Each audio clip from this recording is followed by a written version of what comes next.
Pathway of the endocrine hormones.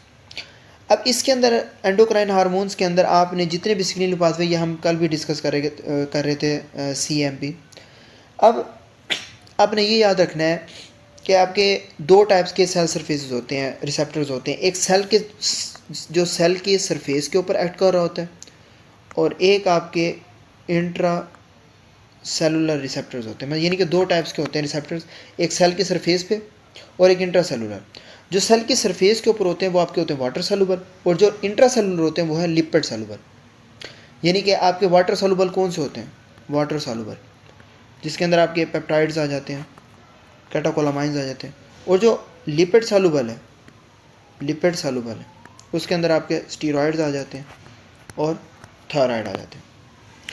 अब CMP जो सा पाथवे है वो क्या होता है? इसके अंदर जो हार्मोन होता है सेम वही, इसके अंदर जो हार्मोन होता है वो आपके जो GS प्रोटीन्स हैं उनको क्या कर देता है? एक्टिवेट, जिसकी वजह से आपका एडिनाइल साइक्लेज एक्टिवेट हो जाता है, एडिनाइल साइक्लेज पाथवे एक्टिवेट हो जाता है, जिसकी वजह से जो CMP है वो क्या हो जाता है? ज़्यादा। जब ये ज़्यादा होता है तो उसकी वजह से आपका प्रोटीन काइनेज A जो सा होता है वो क्या हो जाता है? एक्टिव हो जाता है, जिसकी वजह जो आपकी जो है वो सेल को जो है वो रिस्पॉन्स कर रहा होता है, और उसकी वजह से आपके हार्मोन्स रिलीज़ होते हैं बाय दिस। अब हार्मोन्स कौन से होते हैं? FS, HL, LH, ACTH, मतलब जितने भी आपके पिट्यूटरी और मेटाबॉलिक हार्मोन्स हैं वो आपके क्या हो रहे होते हैं? रिलीज़ हो रहे होते हैं। CGMP पाथवे क्या होता है? इसके अंदर आपके गुआनाइल साइक्लेज जो है वो एक्टिवेट हो जाता है, जिसकी बेस पे आपका जो ये पाथवे है CGMP जो है वो क्या हो जाता है? ज़्यादा हो जाता है, और उसकी वजह से आपकी जो स्मूथ मसल्स हैं उनकी क्या हो जाती है? स्मूथ मसल्स की रिलैक्सेशन, और क्या करवा देता है? आपकी वैसोडाइलेशन। रिलीज़ क्या करवाता है? BNP, ANP। आपको पता है BNP ब्रेन से, एट्रिया से, ठीक है ना, और ये आपको वैसोडाइलेशन के अंदर ऐड कर रहे होते हैं, और नाइट्रिक ऑक्साइड भी आपको वैसोडाइलेशन के अंदर हेल्प आउट कर रहा होता है। फिर आपका आ जाता है IP3। IP3 में क्या होते हैं? GQ प्रोटीन्स होते हैं। GQ प्रोटीन्स आपको फॉस्फोलाइपेज C करवाते हैं, उससे आपका IP3 और डैग ये बनता है, ये पाथवे बनता है, जिसकी वजह से आपका जो कैल्शियम है वो आपकी बॉडी के अंदर क्या हो जाता है? ज़्यादा हो जाता है।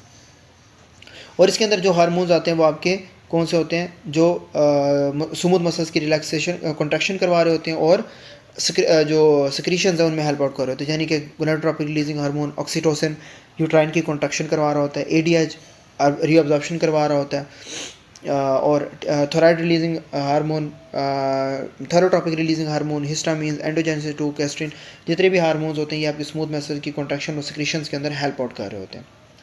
इंट्रासेलुलर जो रिसेप्टर्स हैं इनमें क्या होता है कि जो हार्मोन्स के जो सेल के अंदर जो होता है वो क्या होता है?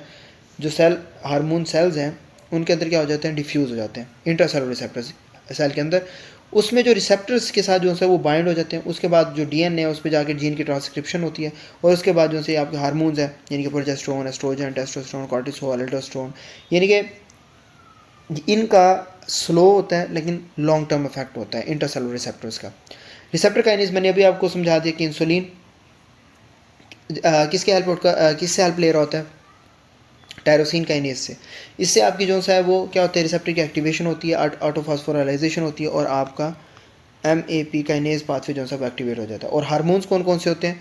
IGF-1, FGF, PDGF, और मोस्टली हमारा इंसुलिन, जो कि आपके रिस्पॉन्सिबल होता है ग्रोथ में और मेटाबॉलिज्म में, ठीक है।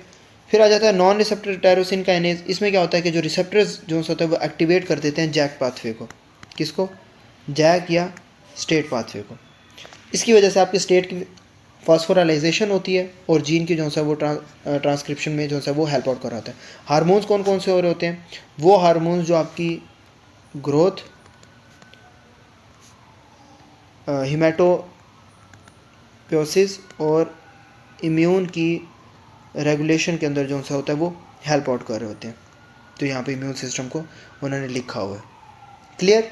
बस इसमें आपने जो इंपॉर्टेंट याद रखना है CMP पाथवे और रिसेप्टर टायरोसिन जो पाथवे होता है, इसको जो है आपने अच्छे तरीके से याद रखना है। बाकी BNP ANP ना आपने कार्डियोवास्कुलर जब सिस्टम पढ़ेंगे ना उसके अंदर आपको आइडिया हो जाएगा। याद रखें ऑल ओवर इसके अंदर जो आपके next signalling pathway steroid hormones को अगर हम देखें तो इसके अंदर क्या होता है कि हार्मोन जो होता है ना, मैं सिर्फ सुन लें कि जो हार्मोन्स होते हैं एक तो होते हैं लिपोफिलिक, यानी कि लिपोफिलिक का मतलब ये क्या होता है कि उनको किसी न किसी कैरियर प्रोटीन की ज़रूरत है, ठीक है। तो हार्मोन जो होता है वो आपके ब्लड के अंदर जो बाइंडिंग ग्लोबुलिन के साथ क्या कर रहा होता है, सर्कुलेट कर रहा होता है। नंबर 2, जो सेल मेम्ब्रेन के जो होता है वो क्या कर रहा होता है, क्रॉस। लिपोफिलिक है तो उसको क्रॉस करने के लिए क्या चाहिए, हेल्प चाहिए, ठीक है। तो ये क्या करता है, आपका स्टीरॉयड हार्मोन आपके साइटोप्लाज्म या न्यूक्लियर रिसेप्टर से क्या कर देता है, बाइंड करता है। जब ये आपके बाइंड करता है तो उसकी वजह से जो आपका रिसेप्टर है, यानी कि circulate bound to specific bounding globulins which increase their solubility, जब आपका बाइंड करता है रिसेप्टर के साथ, उसके बाद आपका जो रिसेप्टर है वो एक्टिवेट होता है और डीएनए के जो रीजन्स हैं उन पे जाके आपका क्या कर जाता है, जो आपकी यहाँ पे रीजन्स होते हैं डीएनए के ऊपर, वहाँ पे जाके बाइंड कर देता है। अब जब बाइंड होता है तो इससे आपकी mRNA की, मैसेंजर आरएनए की क्या हो रही होती है, सिंथेसिस। जब मैसेंजर आरएनए की सिंथेसिस ज़्यादा होती है तो उसकी वजह से आपकी प्रोटीन की सिंथेसिस क्या हो जाती है, ज़्यादा, जो कि अफेक्ट करती है। अब इसके अंदर जो स्टेरॉयड हार्मोन जो पाथवे है, इसके अंदर मेल्स के अंदर आपके जब सेक्स हार्मोन ज़्यादा होते हैं तो वो बाइंड करते हैं ग्लोबुलिन के साथ, और जिसकी वजह से लोअर करते हैं फ्री टेस्टोस्टेरोन को, जिसकी वजह से हमें गायनेकोमेस्टिया होने के चांसेस भी ज़्यादा होते हैं।